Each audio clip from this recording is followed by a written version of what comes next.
ಇಂದಿನಿಂದ ಪ್ರಯಾಗ್ರಾಜ್ನಲ್ಲಿ ಮಹಾ ಕುಂಭಮೇಳ ಶುರುವಾಗ್ತಾ ಇದೆ. ಮಹಾ ಕುಂಭಮೇಳಕ್ಕೆ ಇವತ್ತು ಅದ್ಧೂರಿ ಚಾಲನೆ ಸಿಗಲಿದೆ. 45 ದಿನಗಳ ಕಾಲ ಮಹಾ ಕುಂಭಮೇಳ ನಡೆಯುತ್ತೆ. ವಿಶ್ವದಲ್ಲೇ ಅತಿ ದೊಡ್ಡ ಧಾರ್ಮಿಕ ಕಾರ್ಯಕ್ರಮ ಇದೆ.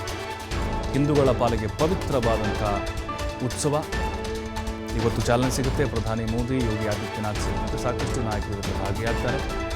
ಫೆಬ್ರವರಿ 26ರವರೆಗೂ ನಡೆಯುತ್ತೆ ಮಹಾ ಕುಂಭಮೇಳ ಉತ್ತರ ಪ್ರದೇಶದ ಪ್ರಯಾಗ್ರಾಜ್ನಲ್ಲಿ. ನೋಡಿ, ಈಗಾಗಲೇ ಲಕ್ಷಾಂತರ ಸಂಖ್ಯೆಯಲ್ಲಿ ಭಕ್ತಾದಿಗಳು ಬರ್ತಾನೆ ಇದ್ದಾರೆ. ಸಾಗರೋಪಾದಿಯಲ್ಲಿ ಸುಮಾರು 35ರಿಂದ 40 ಕೋಟಿ ಭಕ್ತರು ಆಗಮಿಸುವಂಥ ಸಾಧ್ಯತೆಗಳಿದ್ದಾವೆ. ಅತಿ ಹೆಚ್ಚು ಜನರು ಸೇರುವಂತಹ, ಭಕ್ತರು ಸೇರುವಂಥ ಸಾಂಸ್ಕೃತಿಕ ಪೌರಾಣಿಕ ಉತ್ಸವ ಇದು. ಅಂದರೆ ಅಹಿತಕರ ಘಟನೆ ನಡೆಯದಂತೆ ಬಿಗಿ ಪೊಲೀಸ್ ಬಂದೋಬಸ್ತನ್ನು ಕೈಗೊಳ್ಳಲಾಗಿದೆ. ಒಂದು 3000 CC ಕ್ಯಾಮ್ರಾ ಅಳವಡಿಸಿದ್ದಾರೆ. 5000ಕ್ಕಿಂತ ಹೆಚ್ಚು ಪೊಲೀಸರು ನಿಯೋಜನೆಗೊಂಡಿದ್ದಾರೆ. AI ಕ್ಯಾಮ್ರಾ ಕೂಡ ನಿಗಾ ವಹಿಸ್ತಾ ಇದೆ. ನೋಡಿ, ಇಲ್ಲಿ ಸುಮಾರು 6500 ಕೋಟಿ ಖರ್ಚು ಮಾಡ್ತಾ ಇದ್ದಾರೆ ಈ ಮಹಾ ಕುಂಭಮೇಳಕ್ಕೆ. 12 ವರ್ಷಕ್ಕೊಮ್ಮೆ ಪೂರ್ಣ ಕುಂಭಮೇಳ ನಡೆಯುತ್ತೆ. 12 ವರ್ಷದ್ದು 12 ಕಂಪ್ಲೀಟ್ ಆಗಿ ಈಗ ಈ ಮಹಾ ಕುಂಭಮೇಳ ನಡೀತಾ ಇದೆ. ಅಂದರೆ ಪೂರ್ಣ ಕುಂಭಮೇಳ 12 ವರ್ಷಕ್ಕೊಮ್ಮೆ. ಇದು ಮಹಾ ಕುಂಭಮೇಳ 144 ವರ್ಷಕ್ಕೆ ಬರುವಂಥ ಮೇಳ ಇದು. ನೋಡಿ, ಅಮೇರಿಕದ ಜನಸಂಖ್ಯೆ ಎಷ್ಟು, ಅದಕ್ಕಿಂತ ಜಾಸ್ತಿಯಷ್ಟು ಜನ ಈ ಕುಂಭಮೇಳಕ್ಕೆ ಬರ್ತಾರೆ.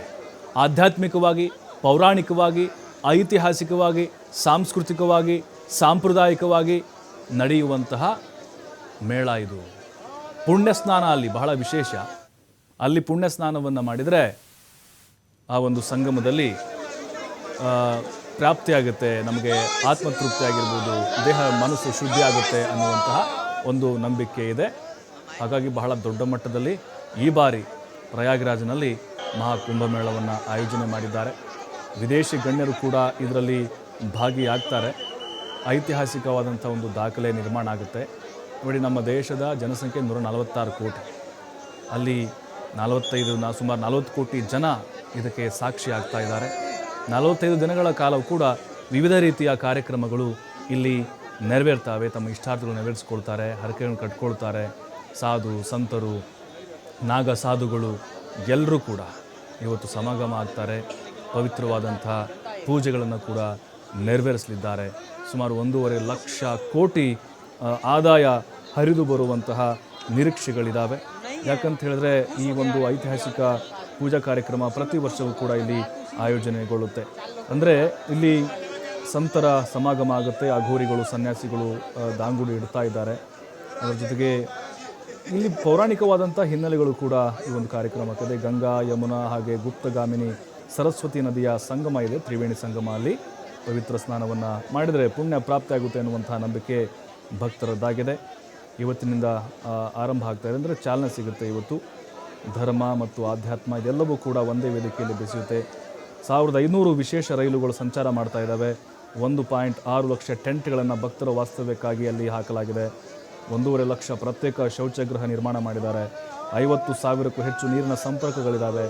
2,000 ವಿದ್ಯುತ್ ದೀಪಗಳನ್ನು ಅಳವಡಿಕೆ ಮಾಡಿದ್ದಾರೆ, ಲೈಟಿಂಗ್ಸು. 67,000 LED ದೀಪಗಳನ್ನು ಬಳಕೆ ಮಾಡಿದ್ದಾರೆ. 56 ಸೈಬರ್ ವಾರಿಯರ್ಗಳ ಗಸ್ತಿರುತ್ತೆ. ಜೊತೆಗೆ 400 ಸಿಬ್ಬಂದಿಗೆ ವಿಧ್ವಂಸಕ ಕೃತ್ಯ ತಡೆಗೆ ತರಬೇತಿ ಕೊಡಲಾಗಿದೆ. ಸುಮಾರು 3,000 CCTV ಕ್ಯಾಮ್ರಾ ಅಳವಡಿಕೆ ಮಾಡಿದ್ದಾರೆ. 25,000 ಕಸದ ಡಬ್ಬಿಗಳನ್ನು ಬಳಕೆ ಮಾಡ್ತಾ ಇದ್ದಾರೆ.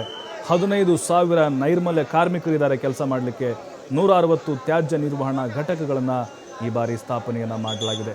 ವಿಶೇಷವಾಗಿ ಇದು ಆಧ್ಯಾತ್ಮಿಕ, ಧಾರ್ಮಿಕ, ಸಾಂಸ್ಕೃತಿಕ ಸಮಾಗಮ ಅಂತ ಹೇಳ್ಬೋದು. ಬಹಳ ದೊಡ್ಡ ಮಟ್ಟದಲ್ಲಿ ಈ ಬಾರಿ ಮಹಾ ಕುಂಭಮೇಳವನ್ನು ಆಯೋಜನೆಯನ್ನು ಮಾಡಿದ್ದಾರೆ.